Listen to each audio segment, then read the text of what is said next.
Ellie saw a thin spiral of smoke rising from the creek. She knew Yenohan's family had been taken to Edgerton Mission Station, which made this reappearance that much more of a surprise. She ran to the camp in search of her friend. Yenohan's face became full of white teeth as she saw Ellie approaching. They had both changed so much in the past 3 years, as 14-year-old girls do. Ellie's hair, once free to tangle as she ran across the paddocks, was now tamed behind her neck with a ribbon. The wisps escaped of their own accord to tickle her cheeks as she ran to her friend. Yenohan's skinny shoulders had curved and were now clothed in white man's clothes. The tight pointed collar was edged with lace, and the box pleats of her navy serge pinafore, caught at the waist by a belt, eased over her young breasts. Her black feet with their pink toenails remained bare. Ellie linked her arm through Yenohan's elbow and flicked the tight curl hanging over Yenohan's forehead. Mrs. Hockey cut all our hair short, explained Yenohan. It suits you, replied Ellie. She squeezed Yenohan's arm. I've missed you, Yenohan. Are you back for good? I missed you too, Ellie. You know, we don't know what's going on. No one stopped us leaving the mission. 3 years schooling had made a difference to Yenohan's English, and they now communicated more freely than they had before. So much has changed since you left, bubbled Ellie. We now have a school. Say, you could probably come too. Mother's a teacher, and she's really good at it. All the kids love her. Oh yes, and Joe and Dan have gone off to war in France. What do you mean? Asked Yenohan. The Germans are fighting at French, and for some reason we've got to be involved too. Yenohan had heard about the world from a globe Mr. Hockey kept on his desk, but she couldn't grasp its size, nor how far from France was her home. Will Joe come back? Asked Yenohan. He'd better, replied Ellie. Anyway, you're here now, so life won't be near as boring as it has been. Ellie steered Yenohan to her front door, and the two entered the kitchen, giggling as if they had never been apart. Look who's turned up, Ellie said to Nola. Nola's her mum. Nola walked over to Yenohan and placed her hands on her shoulders, smiling. What a young woman you've become, Yenohan. She blushed.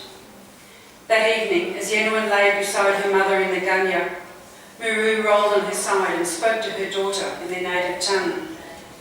I think you should stay here when we go back to the Murrumbidgee. I'm worried the department will take you and send you back to Cootamundra. You won't be allowed to think or talk Walgal anymore, and you might end up with a bad family. We know Mr. Thompson is one of the good white fellas. Better to clean his house than to go where they'll beat you. We'll see Mrs. Thompson tomorrow, see what she says. Muru rolled back onto her mat, pleased the dark hid her tears. The next morning, Yenohan and Muru visited Nola and Ellie. It was Yenohan who spoke for them both. I know how to do housework from the mission. You reckon I could work here for you? Nola saw the pleading look in the eyes of his mother to keep her daughter safe. To refuse would be to risk losing Yenohan to Cootamundra Girls' Home, that institution that took young Aboriginal girls, trained them to be servants, and removed every trace of pride in their culture before farming them out to white employers. Nola also saw the look of anticipation in the eyes of the two young friends. Of course you can stay here, so long as it's what you both want. I can put her skills to use, there's no question of that.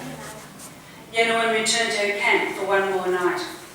She sat by the fire till the sky turned pink with the coming sun, singing Walgal songs with Muru and hearing for the last time the stories loaded with wisdom on how to live well according to tribal law. Then she took her mat, her basket and her possum cloak to the provisions hut where Roger had prepared a corner with a stretcher of saplings prepared a corner with a stretcher of saplings and hessian bags for her bed.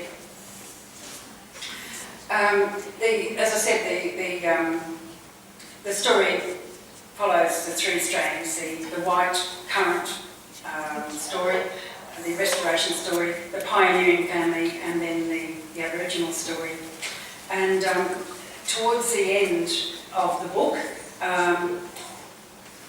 I didn't realise when I chose this particular passage to read that there would be such horrific fires down in New South Wales, and Fayers and Anne would have to fight their way through the smoke and fire to get here. So it's perhaps quite poignant. This is the one.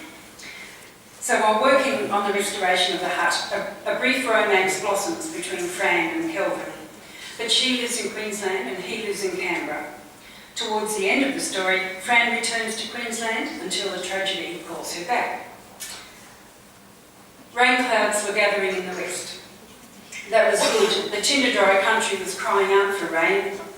All day they massed darkly above the mountain peaks that poked into their billowing bellies. The earth held its breath. But the clouds didn't deliver rain. Instead, they delivered 44 lightning strikes within the next 24 hours. From the western slopes of Kosciuszko to the Rindabellas, fires caught and smouldered. A tree here, a paddock of grass there. The storms passed, dragging a strong westerly breeze behind them. Slowly to begin with, each fire began its eastward journey. The breeze quickened, the flames leaped higher. During the second night, some of the fires joined and their excitement grew. Another dry storm blew through. Fire fed fire. Day by day, the fires merged until, by the seventh day, the 44 fires had become one vast conflagration that generated its own electrical storm as it rushed headlong towards Canberra, turning the air a weird orange colour. Huts, lovingly restored, stood in its way. Kelvin walked out onto the back veranda of his home in the suburb of Chapman. The heat hit his face. The entire western sky was a wall of smoke 15 kilometres away. He looked at his right. Everyone was out watching. Words of optimism bounced from veranda to veranda. They were okay.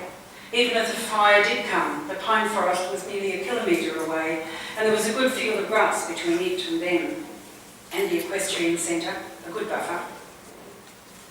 At 1 o'clock, the radio announcer's voice was rising in tandem with the temperature. The words came more rapidly. His shallow breathing was audible. The pine forest on Mount Stromlo was ablaze, and the suburb of Duffy will be the next to go. Kelvin froze. Duffy was just the other side of Hindmarsh Drive, less than 2 kilometres away. The sun pushed its sickly orange glow further through the darkness that filled the early afternoon air.